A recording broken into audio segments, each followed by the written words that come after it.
इस कार्यक्रम के प्रायोजक है राजेश मसाले। अब आएगा खाने में असली स्वाद राजेश मसाला के साथ। नमस्कार, स्वागत है आपका। आपके साथ मैं हूं शबाब और आप देख रहे हैं क्या खबर है। आज बात उस मामले की जिसने करोड़ों राम भक्तों को हैरान और परेशान कर दिया। रामलला के चरणों में चढ़ाई गई श्रद्धा पर क्या किसी ने डाका डाला? आखिर ऐसा क्या हुआ कि राम मंदिर ट्रस्ट के दो सबसे बड़े चेहरे महासचिव चंपत राय और ट्रस्टी डॉक्टर अनिल मिश्रा को अपने पद छोड़ने पड़े? क्या यह सिर्फ कुछ कर्मचारियों की करतूत है या फिर जांच की आंच ट्रस्ट के शीर्ष तक पहुंच चुकी है? एसआईटी की जांच, गिरफ्तारियां, राजनीतिक घमासान और इस्तीफे के पीछे की पूरी कहानी बताएंगे विस्तार से। बने रहिए हमारे साथ। राम के नाम पर चढ़ा चढ़ावा, रामलला के चरणों में अर्पित श्रद्धा और उसी श्रद्धा पर डाका। क्या अयोध्या के राम मंदिर में करोड़ों रुपए के चढ़ावे की चोरी सिर्फ कुछ कर्मचारियों का खेल थी या फिर इसके तार व्यवस्था के सबसे ऊंचे पदों तक पहुंचे हुए हैं और जुड़े हुए? आखिर ऐसा क्या हुआ कि राम मंदिर ट्रस्ट के दो सबसे बड़े चेहरे महासचिव चंपत राय और ट्रस्टी डॉक्टर अनिल मिश्रा को अपने अपने पद छोड़ने? क्या यह इस्तीफा नैतिक जिम्मेदारी है या फिर बढ़ते राजनीतिक और जांच के दबाव का नतीजा? अयोध्या के राम मंदिर में करोड़ों रुपए के चढ़ावे में कथित गड़बड़ियां, जांच अब निर्णायक मोड़ पर पहुंचती दिख रही है।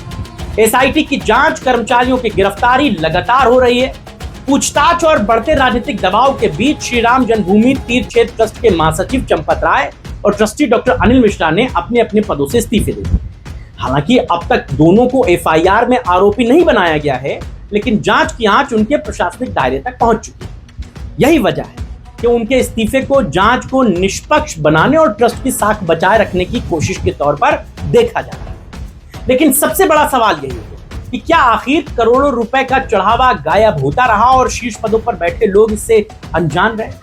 विपक्ष यही सवाल लगातार उठा रहा है। समाजवादी पार्टी से लेकर आम आदमी पार्टी तक विपक्ष का आरोप था कि जब तक चंपत राय और डॉक्टर अनिल मिश्रा अपनी कुर्सियों पर बैठे रहेंगे तब तक निष्पक्ष जांच संभव नहीं।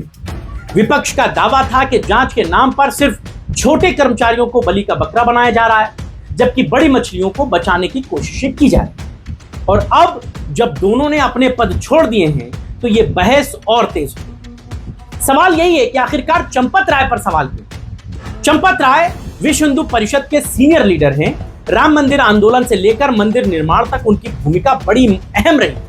ट्रस्ट के महासचिव के तौर पर मंदिर की प्रशासनिक व्यवस्था, वित्तीय निगरानी, भूमि मामलों और रोजमर्रा के संचालन की जिम्मेदारी उनके पास थी। लेकिन एसआईटी जांच के दौरान एक नाम सबसे ज्यादा चर्चा में आया, वो था रामा शंकर यादव उर्फ टिन्नू यादव। टिन्नू यादव सिर्फ चंपत राय के ड्राइवर नहीं थे, बल्कि जांच एजेंसियों के मुताबिक वो कथित तौर पर पूरे नेटवर्क का एक अहम हिस्सा भी। जांच में यह भी सामने आया कि नोट गिनने की प्रक्रिया में लगे कई लोग किसी ना किसी की सिफारिश पर आए। टिन्नू यादव ने अपने चचेरे भाई मनीष यादव को भी इसी व्यवस्था में लगवा रखा। यहीं से सवाल खड़े होने लगे कि आखिर इतने संवेदनशील काम में रिश्तेदारों और परिचितों की नियुक्ति कैसे? अगर हुई भी तो क्या पर्याप्त निगरानी की गई थी? एसआईटी ने अब तक अपनी जांच में जो बातें सामने रखी हैं उसको आधार माने तो एफआईआर जो दर्ज हुई है उनमें 8 लोगों को गिरफ्तार किया गया। इनमें टिन्नू यादव, कैश काउंटिंग प्रभारी अनुकल्प मिश्रा और नकदी गिनने वाले कई कर्मचारी शामिल। जांच एजेंसियों के मुताबिक प्राण प्रतिष्ठा के बाद कुछ कर्मचारियों की आर्थिक स्थिति में अचानक बड़ा बदलाव दिखाई दिया। कई कर्मचारियों के बैंक खातों, संपत्तियों और लेनदेन की जांच की जा रही। सूत्र यह भी बताते हैं कि एसआईटी की आंतरिक रिपोर्ट में कुल 17 लोगों को जांच के दायरे में रखा गया। इनमें चंपत राय और डॉक्टर अनिल मिश्रा के भी नाम बताए जा रहे हैं।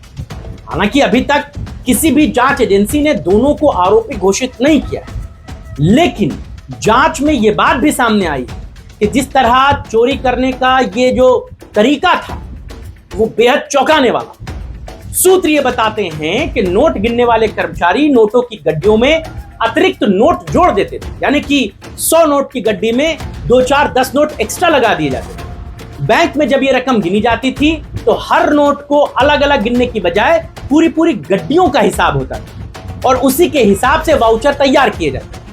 इसके बाद बैंक ले जाते समय गड्डियों में लगाए गए अतिरिक्त नोट निकाल लिए जाते। इसी तरह कागजों में रकम पूरी दिखाई देती थी, लेकिन वास्तविक नकदी कम जमा होती। सूत्र ये भी बताते हैं कि इसी तरीके से लाखों रुपए की हेराफेरी की जाती है। जांच में यह भी सामने आया है कि अनुकल्प मिश्रा कथित तौर पर वाउचर प्रक्रिया से जुड़ा था और उसका बहनोई लवकुश मिश्रा भी इसी नेटवर्क का हिस्सा था। पुलिस ने लवकुश मिश्रा के घर से तकरीबन 10 लाख रुपए भी बरामद किए गए। बताया यह भी जा रहा है कि जांच में जो बातें सामने आ रही हैं उनमें श्रद्धालुओं द्वारा चढ़ाए गए महंगे जेवरातों का भी पूरा रिकॉर्ड नहीं बनाया गया।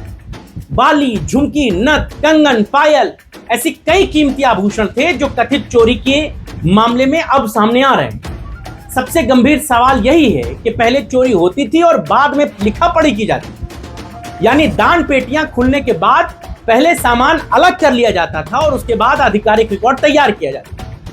अगर ये आरोप सही साबित होते हैं तो ये सिर्फ वित्तीय अनियमितता नहीं बल्कि करोड़ों श्रद्धालुओं की भावना के साथ विश्वासघात माना जाए। दूसरा नाम है अनिल मिश्रा।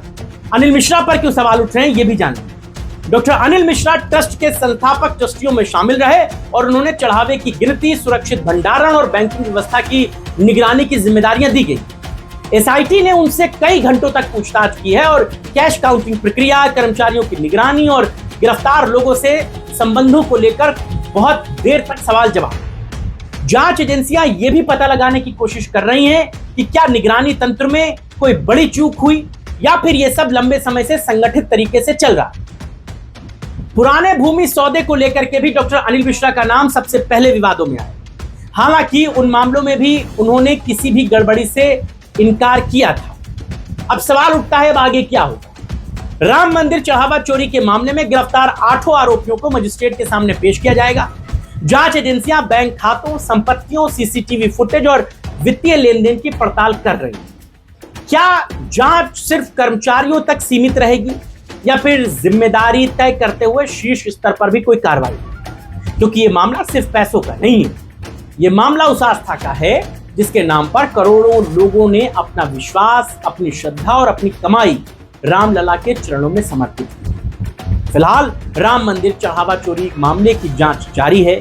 अभी तक कई गिरफ्तारियां हो चुकी हैं, लेकिन सबसे बड़ा सवाल यही है कि क्या इस कथित घोटाले का पूरा सच सामने आएगा और क्या दोषियों पर कार्रवाई होगी, चाहे वो कितने भी प्रभावशाली क्यों ना हो। इसी सवाल के साथ फिलहाल मुझे और मेरी पूरी टीम को दीजिए इजाजत। देखते रहिए टीवी इंडिया लाइव। नमस्कार।